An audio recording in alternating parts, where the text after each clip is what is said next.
जहां पर उपचुनाव से पहले नीतीश सरकार का फैसला भी आया है। दरअसल 22 आईएएस अधिकारियों का यहां पर तबादला किया गया है। 3 आईएएस अधिकारियों को अतिरिक्त प्रभार भी सौंपा गया। कई विभाग के सचिव भी इस दौरान बदले गए, यानी कि एक तरह से तबादला एक्सप्रेस कहें या फिर फेरबदल कहें, ये देखने को मिली है। उपचुनाव से पहले नीतीश सरकार का यह फैसला, 22 आईएएस अधिकारी ऐसे जिनका तबादला किया गया और 3 आईएएस अधिकारियों को अतिरिक्त प्रभार भी इस दौरान सौंपा गया। इसके साथ ही कई विभाग के सचिव को भी बदला गया, यानी कि फेरबदल यहां पर देखने को मिला। और चर्चा के लिए हमारे साथ लगातार हमारे संवाददाता उत्कर्ष बने हुए। उत्कर्ष, देखिए उपचुनाव की तारीखें सामने आती हैं और ऐसे में अब उपचुनाव होना है। अगर कहा यह जाए कि लगभग हम देखते हैं जब भी चुनाव आता है तो इस तरीके के फैसले सामने आते हैं जहां पर सबसे पहले अधिकारियों के ट्रांसफर किए जाते हैं, और ऐसे में अब ये खबर आना 22 अधिकारियों को इधर से उधर किया गया। इसके साथ ही कई विभाग के सचिव तक बदल दिए गए हैं।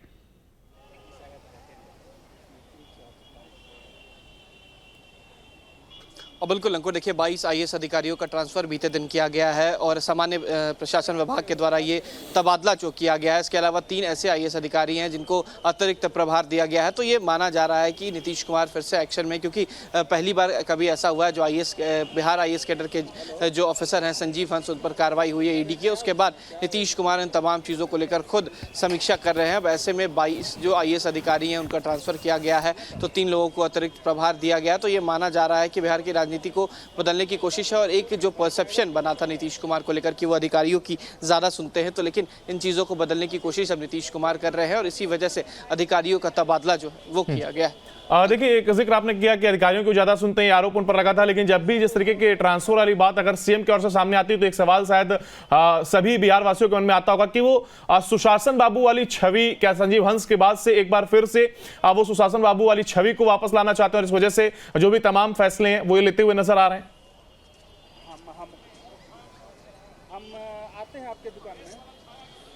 और बिल्कुल देखिए, जो छवि संजीव हंस को लेकर बिहार की बनी, क्योंकि पहली बार ऐसा कुछ हुआ कि बिहार कैडर के कोई आईएएस अधिकारी हैं जिन पर इतने गंभीर आरोप लगे, ऊर्जा विभाग के एसीएस रहे, काफ़ी पुराने समय के आईएएस कैडर के जो अधिकारी हैं वो हैं। तो ऐसे में नीतीश कुमार पर ये दबाव ज़रूर था। विपक्ष लगातार कह रहा था कि संजीव हंस को बचाया जा रहा है और ये बचाने में सबसे ज़्यादा मुख्यमंत्री का हाथ है। तो ऐसे में मुख्यमंत्री ने बैठक की और सामान्य प्रशासन विभाग के द्वारा ये अधिसूचना जारी की गई, जहाँ पर 22 आईएएस अधिकारी जो हैं उनका तबादला किया गया। अलग अलग विभाग में उनका तबादला किया गया है। और ऐसे में 3 ऐसे भी आईएएस अधिकारी हैं जो माना जाता है कि ऑनेस्ट अधिकारी हैं, जिनको कह सकते हैं कि अतिरिक्त प्रभार दिया गया है। तो ये एक अहम बात जरूर निकलकर सामने आई है और ये खासकर सामान्य प्रशासन विभाग। बिल्कुल उत्कर्ष, एक चीज और समझना चाह रहे हैं कि देखिए संजीव हंस पर कार्रवाई करके क्या ये सीधा मैसेज देने की कोशिश की गई है कि चाहे वो अधिकारी ही क्यों ना हो, अगर गलत काम करते हैं तो कार्रवाई उन पर भी होगी? क्योंकि विपक्षी दल के नेता का भी एक बयान सामने आया था जिसमें वो कहा था कि संजीव हंस जो कि नीतीश कुमार के करीबी कहें या फिर कहें लगाव उनका था, लेकिन अब उन पर भी कार्रवाई हुई। और ये कार्रवाई कैसे हुई, उस विपक्षी दल अब इस पर भी कहते हैं कि अगर कार्रवाई हुई है तो बिल्कुल ये अच्छी बात है। हम आते हैं दुकान में, समझ लेते हैं। अब बिल्कुल देखिए, संजीव हंस की कार्रवाई पर सवाल लगातार उठ रहा था, लेकिन देखिए ईडी के द्वारा इन पर कार्रवाई की गई है। मनी लॉन्ड्रिंग का एक बड़ा मामला है, पैसे के हेराफेरी की बात सामने आई थी, क्योंकि जो ऊर्जा विभाग के जब एसीएस रहे तो कई जगहों पर घपले की बात सामने आई, मनी लॉन्ड्रिंग की बात सामने आई और उनसे कई ऐसे नेता जो हैं जोड़े गए, ऐसे पूर्व एमएलसी जो हैं गुलाब यादव, उनका भी नाम सामने आया। इसके बाद ये कार्रवाई की गई है और ये कार्रवाई के बाद कहीं ना कहीं विपक्ष ये मान रहा है कि नीतीश कुमार ने फिर से सुशासन की बात की है। लेकिन अब देखना होगा कि ऐसे कई अधिकारी हैं जिन पर इस तरीके के मामले सामने आए हैं, क्या उन पर कार्रवाई होती है या नहीं। चलिए, बने रहिए हमारे साथ, आगे भी आप अपडेट लेंगे। फिलहाल देखिए संजीव हंस पर कार्रवाई जरूर यहां पर की गई है और ऐसे में मैसेज साफ देने की कोशिश सीएम नीतीश कुमार की ओर से की गई। आगे बढ़ेंगे जहां पर उपचुनाव से पहले नीतीश सरकार का फैसला भी आया है। दरअसल 22 आईएएस अधिकारियों का यहां पर तबादला किया गया है। 3 आईएएस अधिकारियों को अतिरिक्त प्रभार भी सौंपा गया। कई विभाग के सचिव भी इस दौरान बदले गए, यानी कि एक तरह से तबादला एक्सप्रेस कहें या फिर फेरबदल कहें, ये देखने को मिली है। उपचुनाव से पहले नीतीश सरकार का यह फैसला, 22 आईएएस अधिकारी ऐसे जिनका तबादला किया गया और 3 आईएएस अधिकारियों को अतिरिक्त प्रभार भी इस दौरान सौंपा गया। इसके साथ ही कई विभाग के सचिव को भी बदला गया, यानी कि फेरबदल यहां पर देखने को मिला। और चर्चा के लिए हमारे साथ लगातार हमारे संवाददाता उत्कर्ष बने हुए। उत्कर्ष, देखिए उपचुनाव की तारीखें सामने आती हैं और ऐसे में अब उपचुनाव होना है। अगर कहा यह जाए कि लगभग हम देखते हैं जब भी चुनाव आता है तो इस तरीके के फैसले सामने आते हैं जहां पर सबसे पहले अधिकारियों के ट्रांसफर किए जाते हैं और ऐसे में अब ये खबर आना 22 अधिकारियों को इधर से उधर किया गया। इसके साथ ही कई विभाग के सचिव तक बदल दिए गए हैं।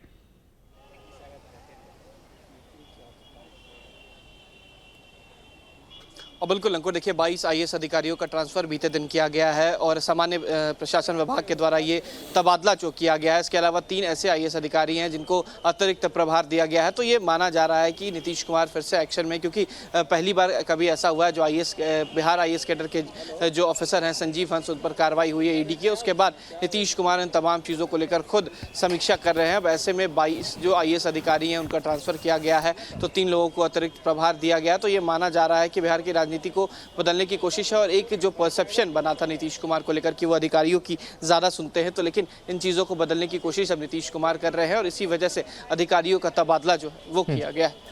देखिए, एक जिक्र आपने किया कि अधिकारियों को ज्यादा सुनते हैं, आरोप उन पर लगा था, लेकिन जब भी जिस तरीके के ट्रांसफर वाली बात अगर सीएम की ओर से सामने आती है तो एक सवाल शायद सभी बिहार वासियों के मन में आता होगा कि वो सुशासन बाबू वाली छवि क्या संजीव हंस के बाद से एक बार फिर से वो सुशासन बाबू वाली छवि को वापस लाना चाहते हैं और इस वजह से जो भी तमाम फैसले हैं वो लेते हुए नजर आ रहे हैं।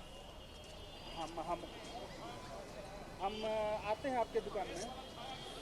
और बिल्कुल देखिए, जो छवि संजीव हंस को लेकर बिहार की बनी, क्योंकि पहली बार ऐसा कुछ हुआ कि बिहार कैडर के कोई आईएएस अधिकारी है जिन पर इतने गंभीर आरोप लगे, ऊर्जा विभाग के एसीएस रहे, काफ़ी पुराने समय के आईएएस कैडर के जो अधिकारी हैं वो हैं। तो ऐसे में नीतीश कुमार पर ये दबाव ज़रूर था। विपक्ष लगातार कह रहा था कि संजीव हंस को बचाया जा रहा है और ये बचाने में सबसे ज़्यादा मुख्यमंत्री का हाथ है। तो ऐसे में मुख्यमंत्री ने बैठक की और सामान्य प्रशासन विभाग के द्वारा ये अधिसूचना जारी की गई, जहाँ पर 22 आईएएस अधिकारी जो हैं उनका तबादला किया गया। अलग अलग विभाग में उनका तबादला किया गया है। और ऐसे में 3 ऐसे भी आईएएस अधिकारी हैं जो माना जाता है कि ऑनेस्ट अधिकारी हैं, जिनको कह सकते हैं कि अतिरिक्त प्रभार दिया गया है। तो ये एक अहम बात जरूर निकलकर सामने आई है और ये खासकर सामान्य प्रशासन विभाग। बिल्कुल उत्कर्ष, एक चीज और समझना चाह रहे हैं कि देखिए, संजीव हंस पर कार्रवाई करके क्या ये सीधा मैसेज देने की कोशिश की गई है कि चाहे वो अधिकारी ही क्यों ना हो, अगर गलत काम करते हैं तो कार्रवाई उन पर भी होगी? क्योंकि विपक्षी दल के नेता का भी एक बयान सामने आया था जिसमें वो कहा था कि संजीव हंस जो कि नीतीश कुमार के करीबी कहें या फिर कहें लगाव उनका था, लेकिन अब उन पर भी कार्रवाई हुई। और ये कार्रवाई कैसे हुई है उस विपक्षी